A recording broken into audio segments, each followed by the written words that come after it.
Friends இந்த plum கேட்க பாருங்களா, பார்க்கவே எவ்வளோ ஒரு சூப்பராக இருக்குது. டேஸ்ட்டும் அந்தளவுக்கு சூப்பராக இருக்கும். நம்ம பட்டரெல்லாம் சேர்த்து பண்ணதுனால இதோட டேஸ்ட்டும் வாசனையும் அந்த அளவுக்கு சூப்பராக இருக்கும்.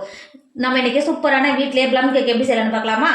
Hi friends, welcome to Kerala சமையல். இன்னைக்கு கேரளா சமையலில் நம்ம ப்ளம் கேக் தான் பண்ண போகிறோம். வாங்க எப்படி செய்யலாம்னு பார்க்கலாம். ப்ளம் கேக் பண்ணுறதுக்கு முதல் நமக்கு கேரமல் சிறப்பு தான் ஃபஸ்ட்டு ரெடி பண்ணி எடுக்கணும். இப்போ அடுப்பில் ஒரு பாத்திரம் வச்சுக்கோங்க. அரை கப்பு சர்க்கரையை உள்ள சேர்த்துக்கோங்க. சேர்த்து கொடுத்துட்டு தண்ணி எதுவும் சேர்க்காமலே கிண்டி கொடுக்காம இது பாத்திரத்துல வச்சுருக்காங்க. பாத்திரத்தோட சூட்லேயே சக்கரை நல்லா உருகி வரும். இப்போ பாருங்க, தண்ணி எதுவும் நம்ம சேர்க்கல, ஆனால் சக்கரை எந்த அளவுக்கு நல்லா உருகி வருது பார்த்தீங்களா? இப்போ எல்லா இடத்து பண்ணுற மாதிரி சக்கரையை நல்லா இது மாதிரி கிண்டி கொடுத்துக்கோங்க. கிண்டி கொடுத்துட்டு இன்னும் நல்லா சக்கரை இந்த அளவுக்கு நல்லா கலர் மாதிரி எல்லாம் உருகி வரும்.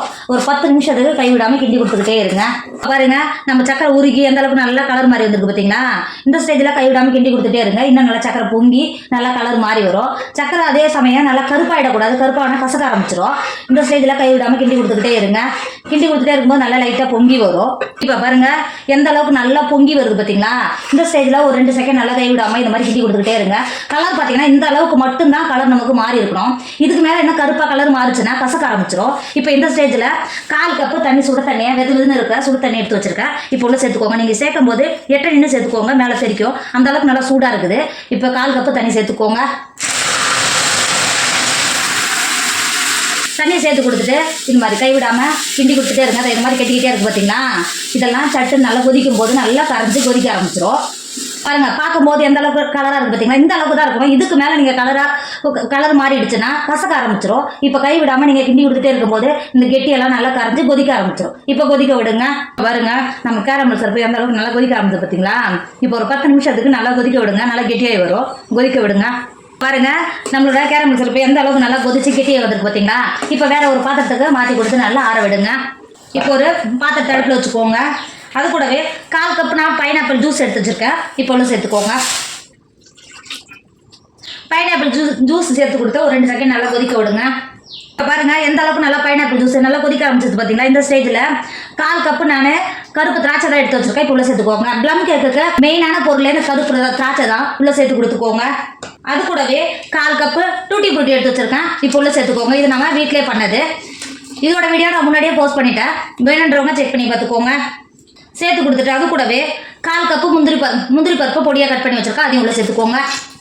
சேர்த்து கொடுத்துட்டு ஒரு 10 நிமிஷத்துக்கு பழம் ஜூஸ்லேயே நம்ம சேர்த்த டூட்டி ஃப்ரூட்டி, திராட்சை, முந்திரி இதெல்லாம் சேர்ந்து நல்லா வெந்து வரும். இப்போ வேக விடுங்க.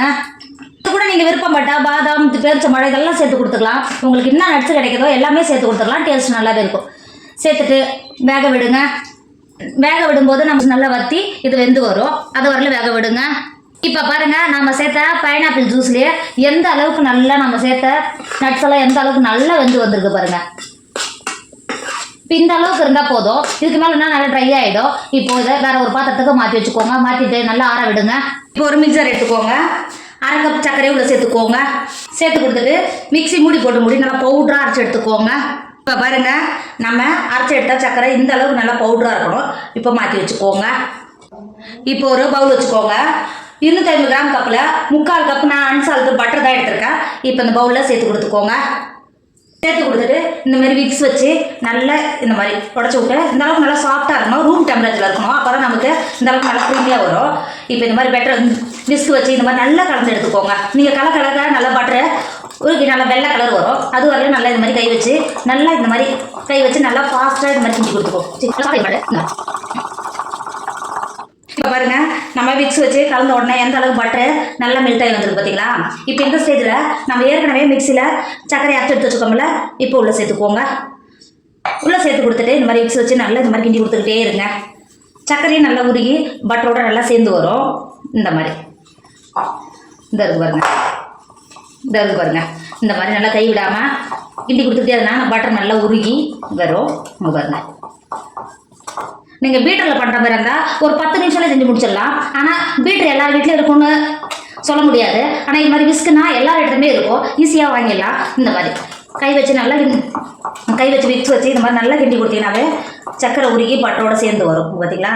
பாக்கி இருக்கிற சக்கரையை உள்ளே சேர்த்துக்கோங்க. சேர்த்துட்டு இதேமாதிரி விக்ஸ் வச்சு கிண்டி எடுத்துக்கோங்க.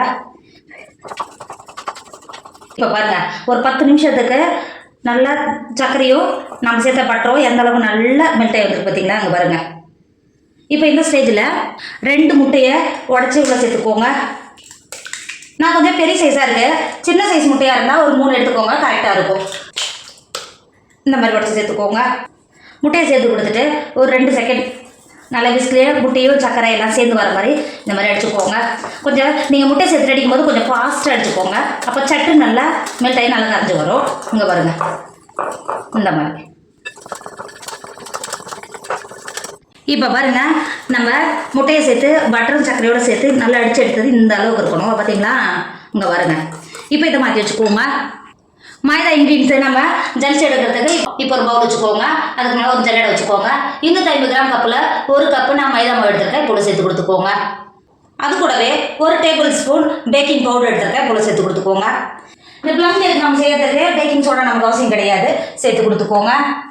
அது கூடவே 1 டேபிள் ஸ்பூன் கிராம்பு மட்டும் நான் மிக்சியில் போட்டு நல்லா அரைச்சி பவுடராக எடுத்து வச்சுருக்கேன், இப்போ உள்ள சேர்த்துக்கோங்க.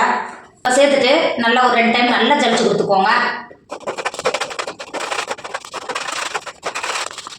இப்போ பாருங்கள், நம்ம ஜலிச்சு எடுத்தது நம்ம கிராம்போட பொடிச்ச பார்த்தீங்கன்னா அதோட இதை மாற்றி வச்சுக்கோங்க. இப்போ பாருங்கள், பட்டரோ முட்டை இதெல்லாம் சேர்த்து நல்லா அடிச்சு வச்சுருக்கோம் பார்த்தீங்களா, கேக் பேட்டரி. அது கூடவே 1 டேபிள் ஸ்பூன் வெண்ணிலா எசன்ஸ் சேர்த்துக்கோங்க.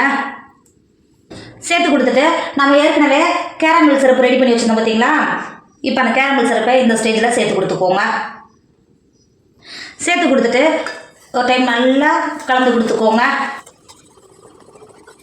இந்த அளவுக்கு நல்லா கலந்து கொடுத்துட்டு நம்ம ஏற்கனவே மைதா மிக்சர் மாற்றி வச்சுருக்கோம்ல, இப்போ கொஞ்சம் கொஞ்சமாக உள்ளே சேர்த்துக்கோங்க. உள்ளே சேர்த்து கொடுத்துட்டு மிக்சரை இந்த மாதிரி மிக்ஸ் பண்ணிக்கோங்க. ப்ளம் கேக்கு நம்ம பீட்ரோ மிக்ஸி எதுவுமே எடுக்கல. இங்கே பாருங்கள் எந்த அளவுக்கு நல்லா பஃபியாக வருது பார்த்தீங்களா. இந்த சைடில் இருக்கிற மாவெல்லாம் சேர்த்து கொடுத்துட்டு நல்லா இந்த மாதிரி அடிச்சு எடுத்துக்கோங்க. இந்த அளவுக்கு கலந்து கொடுத்துட்டு பாக்கி இருக்கிற மைதா மிக்சர் உள்ள சேர்த்துக்கோங்க. சேர்த்து கொடுத்துட்டு இப்போ இந்த மாதிரி நல்லா கலந்து கொடுத்துக்கோங்க. கலந்துட்டு நல்லா ஸ்மூத்தாக கலந்து எடுத்துக்கோங்க. இங்கே பாருங்கள் எந்த அளவுக்கு நல்லா ஸ்மூத்தாக நம்ம விஸ்காலே நல்லா கலந்து எடுத்துட்டோம். நமக்கு கேக் பேட்டரி இந்த அளவுக்கு தான் நல்லா கெட்டியாக இருக்கணும். பார்த்தீங்களா? ஏற்கனவே நம்ம நட்ஸ் எல்லாம் மாற்றி வச்சுருக்கோம்ல, இப்போ இந்த ஸ்டேஜில் உள்ள சேர்த்துக்கோங்க. சேர்த்து கொடுத்துட்டு விக்ஸாலேயே ஒரு டைம் நல்லா கலந்து கொடுத்துக்கோங்க. பாருங்க இந்த அளவுக்கு தான் இருக்கணும், அப்போ தான் நமக்கு கரெக்டாக வெந்து வரும்போது அந்த அளவுக்கு நல்லா சாஃப்டாக இருக்கும். பார்த்தீங்களா? இங்கே பாருங்க, நம்மளோட கேக் பேட்டரி சூப்பர் ரெடி ஆகிடுச்சு. இப்போ மாற்றி வச்சுக்கோங்க. 6 இன்ச்சு கேக் ட்ரேயில் கீழே பட்டர் பேப்பர் சேர்த்து மேலே ப்ரஷ் வச்சு எல்லா இடத்தையும் படுற மாதிரி எண்ணெய் அப்ளை பண்ணி வச்சுருக்கேன். இப்போ நம்ம ஏற்கனவே மிக்ஸ் பண்ணி எடுத்து வச்சுருக்கோம்ல கேக் பேட்டரி, இப்போ உள்ளே சேர்த்துக்கோங்க.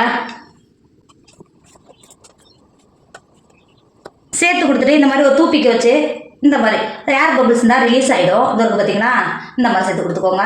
பேச்சில் வச்சுட்டு லெவல் பண்ணி கொடுத்துக்கோங்க. டேப் பண்ணிக்கோங்க. இப்போ இந்த அளவுக்கு நல்லா டேப் பண்ணி கொடுத்துட்டு மேலே கடையிலலாம் வாங்கும்போது அதுக்கு ஒரு அழகாக இந்த மாதிரி முந்திரி பருப்பெல்லாம் வச்சுருக்கோம் பார்த்தீங்களா, அந்த மாதிரியே கருப்பு கலர் நான் திராட்சை எடுத்து வச்சுருக்கேன், இந்த மாதிரி மேலே சேர்த்து கொடுத்துக்கோங்க. நீங்கள் சேர்க்கும் போது திராட்சை உள்ளே போகாமல் இந்த மாதிரி இருக்கும், அதான் கரெக்டான இது. சேர்த்து கொடுத்துட்டு அது கூடவே இந்த மாதிரி ஒரு முந்திரி பருப்பு இருக்குது பார்த்தீங்களா, இதையும் சேர்த்து கொடுத்துக்கோங்க. பார்க்குறதுக்கு அழகாக இருக்கும். கடையில் வாங்கினா கேக்கு மாதிரியே லுக் இருக்கும், அதனால தான் முந்திரி பருப்பு இந்த மாதிரி சேர்த்து கொடுத்துக்கோங்க. இந்த மாதிரி சேர்த்து கொடுத்துட்டு இடையில இந்த மாதிரி செடி பழம் வச்சுருக்கேன், அதையும் சேர்த்து கொடுத்துக்கோங்க. இன்னும் அழகாக இருக்கும். உங்ககிட்ட இருந்தால் சேர்த்து கொடுத்துக்கோங்க, இல்லைன்னா விட்டுடுங்க, சேர்க்கணும்னு அவசியம் கிடையாது.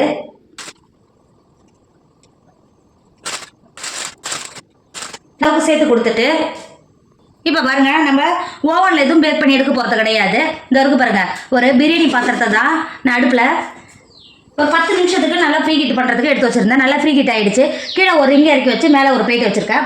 இப்போ நம்ம எடுத்துகிட்டு வந்தால் கேக்கு ட்ரை உள்ளே இறக்கிக்கோங்க. நீங்கள் இது மாதிரி இறக்கி வைக்கும்போது கேக்கு ட்ரை நேராக இருக்கான்னு செக் பண்ணிக்கோங்க. சைடாக இருந்தால் ஒரு சைடு மட்டும் கேக்கு வெந்து வந்த மாதிரி இருக்கும். இப்போ மூடி ஒரு 30 நிமிஷத்துக்கு லோ ஃபில்ல வச்சு நல்லா வேக விடுங்க. நான் அடுப்பில் தான் பண்ணுறேன். இப்போ பாருங்கள், நம்ம கேக்கு எந்த அளவுக்கு நல்லா வெந்து வந்திருக்கு பார்த்தீங்களா. இங்கே பாருங்கள், கேக்கு நல்லா வெந்து வந்திருக்கானே. இது இருக்கு பாருங்க, இந்த மாதிரி தூப்பிக்க வச்சு நடுவில் இது மாதிரி குத்தி பார்த்தீங்கன்னா கேக் ஒட்டாமல் இந்த அளவுக்கு நல்லா கிளியராக வரணும். இப்போ கேக் நல்லா கிளியராக வந்திருக்கு. இப்போ வெள்ளை எடுத்துக்கோங்க. வெள்ளை எடுத்துட்டு ஒரு 10 நிமிஷத்துக்கு கேக்கை நல்லா ஆற விடுங்க. இப்போ பாருங்க, கேக்கு நல்லா ஆறிடுச்சு. இது இருக்கு பாருங்க, இந்த சைடில் இருக்கிறத இந்த மாதிரி கத்தி வச்சு எடுத்துட்டீங்கன்னா ஈஸியாக எடுக்கிறதுக்கு வரும். இப்போ இருக்கிற எல்லா சைடுக்கும் இந்த கத்தி வச்சு இந்த மாதிரி மெதுவாக எடுத்து கொடுத்துக்கோங்க. மெதுவாக எடுத்து கொடுத்துட்டு இதை நீங்கள் இந்த மாதிரி பார்த்தீங்கன்னா போதும் ஈஸியாக எடுக்கிறதுக்கு வந்துடும். நம்ம கேக் எந்த அளவுக்கு நல்லா சூப்பராக வெந்து வந்திருக்கு பார்த்தீங்கன்னா, ஓவன் எதுவுமே கிடையாது, நம்ம அடுப்பில் தான் பண்ணோம். ஆனால் எந்த அளவுக்கு நல்லா வெந்து வந்திருக்கு பாருங்க. இங்கே பாருங்க. இப்போ பாருங்க நம்ம ப்ளம் கேக்கு சூப்பராக ரெடி ஆகிடுச்சு. இது பட்டர்லாம் சேர்த்துக்கிறதுனால அந்த அளவுக்கு நல்லா சாஃப்டாக இருக்கும், டேஸ்ட்டும் அந்த அளவுக்கு சூப்பராக இருக்கும். நீங்கள் கண்டிப்பாக இந்த மாதிரி